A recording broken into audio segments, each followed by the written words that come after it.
চেষ্টা করব। আমি চেষ্টা করবো আমাদের সকলের প্রিয় আসানসোল শহর, আমাদের এই শহরের মধ্যে দিয়ে যেন আসানসোল শহরকে আমরা খুঁজে পাই। একটা বিশেষ কিছু বক্তব্য দীর্ঘায়িত করার কোনো অবকাশ নেই। আমরা আসানসোল শহরকে সংস্কৃতি মনস্ক করে তুলব এবং সংস্কৃতির যে আসানসোলের যে চর্চা, সেই চর্চাকে আমরা বাড়িয়ে তুলব। আজকের অপেক্ষা আমাদের গুরুদাস চট্টোপাধ্যায় ওই বার্তায় দিলেন এবং আমরা সকলে মিলে যাতে আসানসোলের সংস্কৃতিকে বাঁচানো যায়, জাতি ধর্ম বর্ণ নির্বিশেষে সংস্কৃতিকে আগে বাঁচাতে হবে, তাদের সঙ্গে সমস্ত মানুষ বাঁচবেন শান্তি। এগুলো কথা বলে সকলকে ধন্যবাদ জানিয়ে সকলে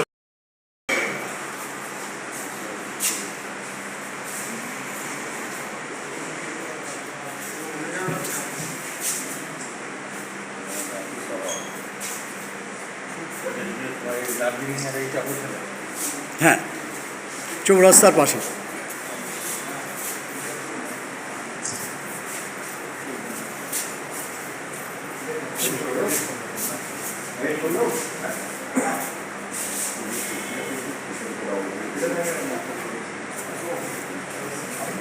আমাদের এটা হচ্ছে সবাই বলে চিতাবাঘ নাকি গাছে ওঠে, চিতাবাঘ মইও বাইতে পারে, খুব ভালো মই বাইতে পারে। এটা জলে পড়ে গেছিলো, তারপরে এটাকে এটা হচ্ছে বাগডোগরা। হ্যাঁ, আচ্ছা, আচ্ছাতে যে মেরেছিল। এই ঘটনাটা হচ্ছে 2011 সালের 19শে জুলাই। মমতা দিদি সেদিনকে আমাদের দলমল ছেড়ে কলকাতার উদ্দেশ্যে রওনা দিয়েছে। তার ঠিক 1 ঘন্টা বাদেই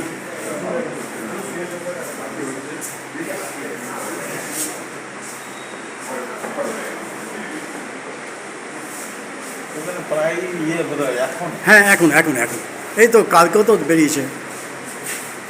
মিরিকের রাস্তায় কি বসেছিল বাচ্চা নিয়ে। হ্যাঁ,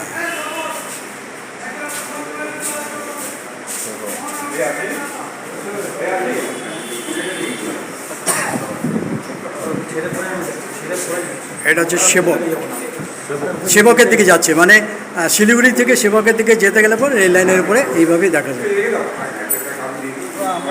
এইটা হ্যাঁ, ওই যে বাঁকুড়ার দিকে। হ্যাঁ, হলংটা তো ওই পাশে, ওই পাশ দিকে। হ্যাঁ, ওই রুটে।